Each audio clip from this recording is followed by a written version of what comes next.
అందరికీ నమస్కారం అండి. జేడీ వరల్డ్ యూట్యూబ్ ఛానల్కు స్వాగతం. నేను ఈరోజు చేయబోయే రెసిపీ మజ్జిగతో చెగోడీలండి. ఇవి మేగడ మజ్జిగ చేశాను. దీంతో చెగోడీలు చేస్తున్నానండి. హెల్త్కి చాలా మంచిది. ఇంట్లో చేసుకున్న ఫుడ్ కదా ఎంతైనా. కాస్త బియ్యం పిండి తీసుకున్నాను, అంటే మనం చేసుకునే దాన్ని బట్టి. ఈ పొడిపిండి బియ్యం కడిగి ఎండబెట్టి పట్టించానండి. దీనిలోకి మజ్జిగ చేశాను. మేగడ ఉంటే చేశాను. మజ్జిగ చేస్తే వెన్న తీసిన తర్వాత మజ్జిగ ఉంటాయి కదా, అవి తగినంత సాల్ట్ కలుపుకోవాలండి పిండిలో. ఈ చెగోడీలు ఇంట్లో చేసుకున్నవి కదండి. మామూలుగా అయితే మైదా పిండి అవి కూడా వేసి చేస్తారు. ఇది అలా కాకోకుండా చేస్తున్నాను. దీనికి కొంచెం వాము, సాల్ట్ వేసిన తర్వాత వాము వేయాలండి. వాము వేయటం వల్ల అరుగుదలకు మంచిదండి. దానికని వాము వేసాను. ఇప్పుడు ఒక అర స్పూను కారం వేస్తున్నానండి. ఇంట్లోదేను పచ్చికారం. ఈ పచ్చళ్ళలో వేసే కారం అండి, కూర కారం కాదు ఇది. వేసి కొంచెం జీలకర్ర అండి వేసిన తర్వాత మొత్తం కలపాలి పిండిని. ముందు విట్టిగానే పిండి సాల్ట్, కారం, జీలకర్ర, వాము అంతా కూడా మిక్స్ చేసుకోవాలండి దీనిలోకి. ఇప్పుడు కొంచెం కొంచెం మజ్జిగ పోసి కలపాలి. ఈ పిండిని ఉడకబెట్ట అవసరం లేదండి. ఈ మజ్జిగతో ఇంతవరకు యూట్యూబ్లో చూడలేదండి నేను, అందుకే డిఫరెంట్గా చేస్తున్నాను. ఇదివరకు మురుకులు కూడా చేశాను దీంతో, పుల్ల మజ్జిగతోటి.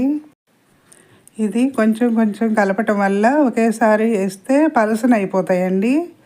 అప్పుడు చేయటానికి వీలు పడదు కదా. ముద్దలాగా కలుపుకోవాలి దీన్ని. మామూలుగా అయితే వరిపిండితోటే మైదా కూడా కలిపి చేస్తారు, పిండి ఉడకబెడతారండి. దీనికి ఉడకబెట్టిన అవసరం లేదు. ఎంతైనా కూడా ఇంట్లో చేసుకున్నదే హెల్దీ ఫుడ్ కదండి. ఇవి ఈవినింగ్ స్నాక్స్కి చాలా బాగుంటాయి. లేదంటే ఏదైనా టూర్ వెళ్ళాల్సి వచ్చినా కూడా ఇలాంటివి చేసుకెళ్ళవచ్చు, స్నాక్స్కి ఉంటాయి. ఒక స్పూను వెన్నండి, ఈరోజు చేసింది ఫ్రెష్దేను. వెన్న కూడా వేస్తే చేతికి అంటుకోకుండా ఉంటుంది పిండి ముద్ద. చక్కగా ఇలా మొత్తం కలుపుకోవాలండి ముద్దలాగా. ఇప్పుడు ఈ పిండి ముద్ద నుంచి కొంచెం కొంచెం తీసుకుని బాల్స్ లాగా చేసుకుని పెట్టుకోవాలండి. ఇలా చేస్తే త్వరగా అయిపోతుంది మనకి ఈజీగా. ఇలా ఉండలన్నీ చేసేసుకున్న తర్వాత వీటిని చెగోడీలు చేసుకోవాలండి. ఇలాగా అన్నట్టు చెప్పటం మర్చాను. కొంచెం పసుపు కూడా వేయాలండి. ఇందులో వేరే కలర్స్ ఏమి వాడవసరం లేదు. బయట చేసే వాటికి రెడ్, ఎల్లో వేస్తారండి, కానీ ఇంట్లో కారము, పసుపు వేసి చేశాను. పిండి కలిపాను. ఇప్పుడు వీటిని కొంచెం ఇలా ప్లేట్ మీద పెట్టి ఇలా చేస్తే త్వరగా అయిపోతాయండి, చేతిలో చేసే కన్నా కూడా. ఇలా మలుపుకోవటమేను చెగోడీలు. నేను మీడియం సైజ్ చేస్తానండి. ఇలా ఒక్కొక్కటి చేసుకోవటమేను చెగోడీలు. అమ్మ వాళ్ళు అయితే పొడిపిండిలో వెన్న పోసేసి చేసేవాళ్ళండి. ఇది నేనైతేనేమో మైదాతో చేసేదాన్ని, కానీ డిఫరెంట్గా ఉంటుంది. హెల్త్కి కూడా చాలా మంచిది. మజ్జిగతో ట్రై చేశానండి, చాలా బాగా వచ్చాయి. ఇలా ఒక్కొక్కటి నేనైతే ఇంట్లో చేసిందే ఎక్కువ ఇది చేస్తానండి బాబుకి. బయటవి మేము తెచ్చుకోము, తక్కువేను. ఇలా మొత్తం ఒకేసారి ఇలా చేసి పెట్టుకుంటే వేయించుకోవటానికి ఈజీగా ఉంటుందండి.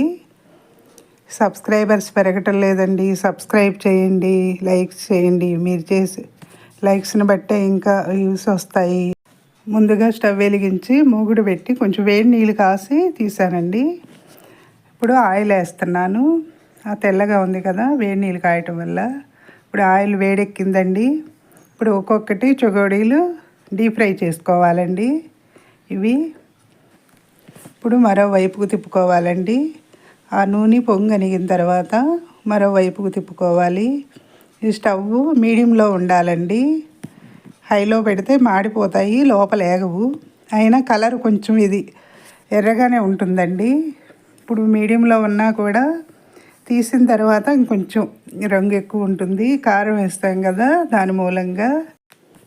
మనం బయట కొనేటప్పుడు వాళ్ళు డాల్డా వేస్తారు, ఆయిల్ కూడా మామూలు నార్మల్ ఆయిల్ వాడతారు కదండి. మనం ఇంట్లో చేసుకునేటప్పుడు రిఫైండ్ ఆయిల్ వాడతాము. బాగా గుళ్ళొచ్చాయి చూడండి. ఇలా చేయటం మూలంగా మురమురలాడుతున్నాయండి చెగోడీలు. నేను చేసే వీడియోస్ ఎలా ఉన్నాయో మీరు కూడా చేసి కామెంట్స్లో పెట్టండి. మరిన్ని వీడియోస్ చేస్తాను.